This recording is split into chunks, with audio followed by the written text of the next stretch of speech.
Assalamualaikum warahmatullahi ta'ala wabarakatuh. Alhamdulillah rabbil alamin. Wassalatu wassalamu ala asrofil anbiya'i wal mursalin wa ala alihi washabihi ajmain. Amma ba'du. Yang saya hormati Pak Fakih wal Junanam, bapak-bapak, ibu-ibu dan teman-teman saya yang saya muliakan. Alhamdulillah rabbil alamin. Segala puji hanya milik Allah Subhanahu wa taala yang telah memberikan kita nikmat iman, nikmat Islam dan pada kesempatan kali ini bisa berkumpul pada pagi hari ini. Amin Allahumma amin. Salawat serta salam semoga senantiasa tercurah kepada junjungan kita Nabi Muhammad sallallahu alaihi wasallam, keluarga, sahabat dan kita semua sebagai umatnya. Hadirin yang saya hormati, pada kesempatan yang berbahagia ini, marilah kita membahas satu amalan yang sangat penting, namun terlupakan, yaitu ikhlas. Ikhlas adalah memurnikan niat dalam setiap amal perbuatan hanya karena Allah Subhanahu wa taala, bukan karena ingin dipuji, dihormati, atau mendapatkan balasan dari manusia.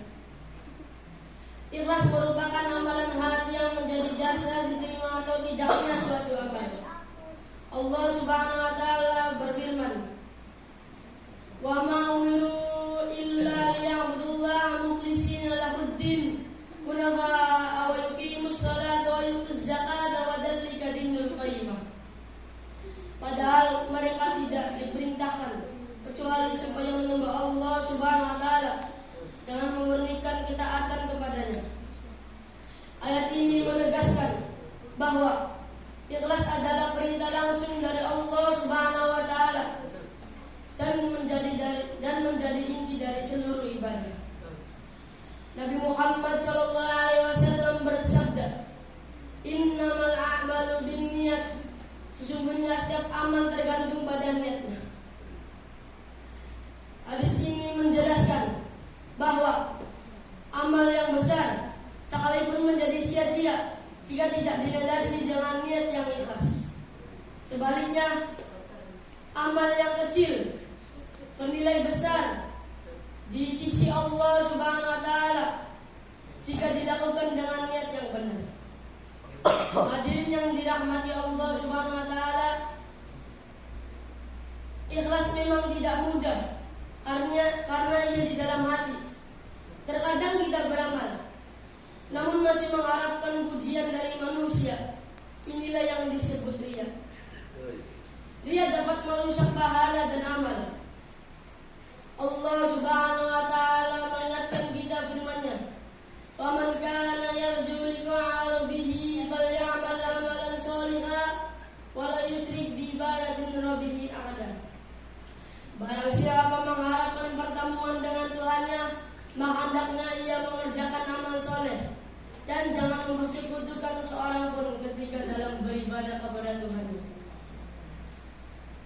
Ayat ini menjelaskan bahwa amal soleh harus disertai keikhlasan dan jangan dicampur dengan tujuan selain Allah. Hadirin sekalian, ciri-ciri orang yang ikhlas di antaranya harus tetap berbuat baik. Jika tetap berbuat baik,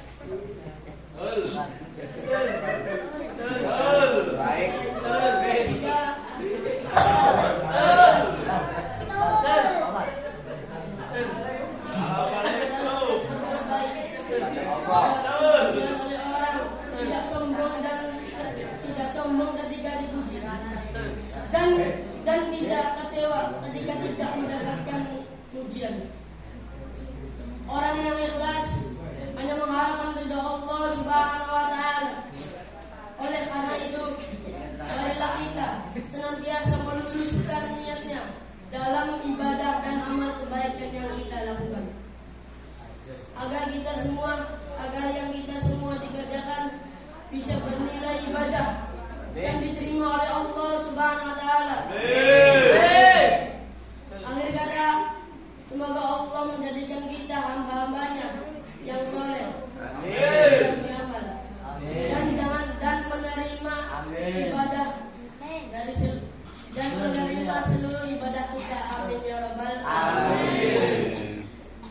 yang saya katakan, mohon maaf sebesar-besarnya bila ada kata yang kurang mengenankan di hati para bapak ibu, mohon dimaafkan. Wabillahi taufiq wal hidayah wal inayah. Assalamualaikum warahmatullahi wabarakatuh.